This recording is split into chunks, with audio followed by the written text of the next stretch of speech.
साथियों नमस्कार। आज की वीडियो में हम बात करेंगे कि पैसा बनाने के लिए इन्वेस्टिंग क्यों ज़रूरी है। आज के टाइम में अधिकांश लोग वैसे तो नौकरी पेशा ही हैं और ऐसे में महंगाई की तुलना में सैलरी भी उस रेशियो में लोगों की नहीं बढ़ती है। महीने के लास्ट में हमें सैलरी मिलती है और अधिकांश लोगों की तो आप ये समझिए कि 20 तारीख आते आते तोते ही उड़ जाते हैं। सैलरी कहाँ चली जाती है पता ही नहीं चलता। 20 तारीख के बाद अधिकांश लोग क्रेडिट कार्ड जैसी चीज़ों से खर्चे पूरे करने लगते हैं। फिर 30 तारीख को सैलरी आती है और वही क्रम एक बार फिर से चलता रहता है। सेविंग के नाम पर बहुत थोड़ा पैसा ही लोग जमा कर पाते हैं। ऐसे में बात आती है कि आने वाले समय में कोई समस्या आ जाए तो लोग गहरे कर्ज में चले जाते हैं और फिर उस कर्ज को उतारते उतारते 5, 7, 8 साल तो यूं ही निकल जाते हैं और फिर बच्चों की शादी और भी बहुत सारे खर्चे कर्जा लेकर ही आम आदमी पूरे कर पाता है। और मैं आपको बताऊं, हम में से लगभग 97% लोगों के साथ ऐसा ही हो रहा है और ये क्रम ऐसे ही जारी है।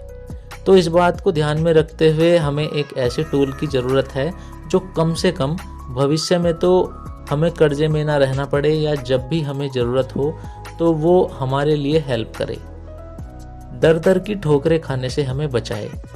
हमें ये सब अभी से सोचना पड़ेगा और ये सब हमारे बच्चों के लिए, हमारी आने वाली पीढ़ी के लिए बहुत ज़रूरी है। नहीं तो आने वाले समय में आपको यही सुनने को मिलेगा कि बुढ़ऊ ने अपनी जवानी में कुछ करके नहीं रखा और हमारे लिए तो कुछ किया ही नहीं। तो ये सब सुनने से पहले आप मेरी बातों को ध्यान से सुन लेना। फालतू की वीडियो देखने से अच्छा तो ये है कि आप लोग 5-10 मिनट मेरे साथ ही बिता लो। तो हम आगे की वीडियो में भी और टूल्स की बात करेंगे और यहाँ हम पहले इन्वेस्टिंग टूल की बात करेंगे और यानी निवेश को कैसे शुरू करें तो उसकी हम बात करेंगे। तो इस क्रम में आप ये सोचो कि आपको सैलरी मिलती है 10,000, 20, 30, 50 या 1 लाख।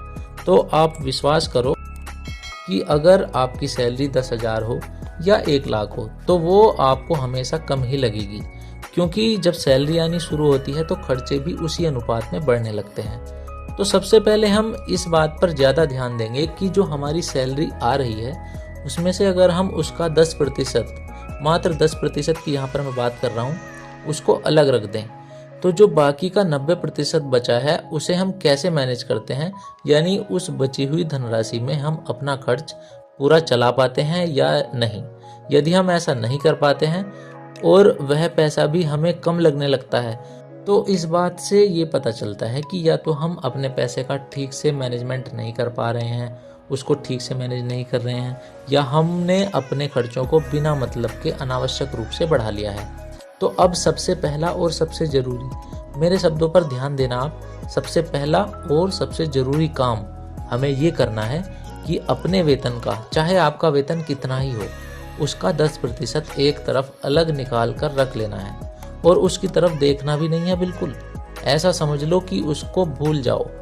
सबसे छोटा सा एक काम कर लो और एक और दूसरा किसी बैंक में अकाउंट खुलवाओ और उस 10वें हिस्से को वहाँ पर डिपॉजिट कर दो।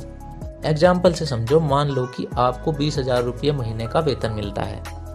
अब आपको ये 20,000 भी कम ही पड़ते होंगे खर्च में, पर अपने आप को यहाँ पर थोड़ा सा कंट्रोल करो। एक लिस्ट बनाओ कि ऐसे आपके कौन से खर्चे हैं जिन्हें अगर आप ना करो तो आप पर कोई भी खास फर्क नहीं पड़ने वाला। और इसके बाद मैं कह सकता हूँ कि आप उसका 10% यानी 2,000 रुपये तो निश्चित ही निकाल लोगे।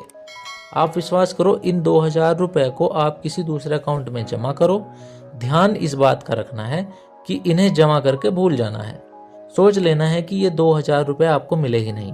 अब इस प्रक्रिया को आप 1 साल तक करते रहे मान लो, तो आप विश्वास करो कि 1 साल बाद जब आप अपने दूसरे अकाउंट में 24,000 रुपये को देखोगे तो आप अपने आप में बहुत ही कॉन्फिडेंट फील करोगे।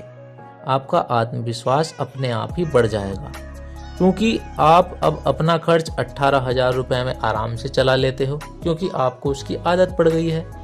तो आपके पास ये एक तरह से इमरजेंसी फंड इकट्ठा होना शुरू हो गया है। ईश्वर न करे आपको कोई ऐसी समस्या आए तो आपके पास किसी भी अप्रत्याशित स्थिति से निपटने के लिए एक कम से कम छोटा ही सही परंतु एक अच्छा फंड धीरे धीरे बनता चला जाएगा। और मज़े की बात यह है कि पहला तो आपको 2000 रुपये का इतना बोझ भी नहीं लगेगा और दूसरा आपको समय के साथ पता भी नहीं चलेगा। इस बीच में ये सब करते हुए आपको इस 10% को अपनी सैलरी के साथ ही एडजस्ट करते रहना होगा। जैसे यदि आपका वेतन 20 से बढ़कर 21,000 हो जाता है तो भी आपको 10% वाले फॉर्मूले पर ही काम करना होगा, यानी आपको अलग से अब 2100 रुपये डिपॉजिट करने होंगे। इसका सीधा असर आपकी सेविंग्स पर होगा।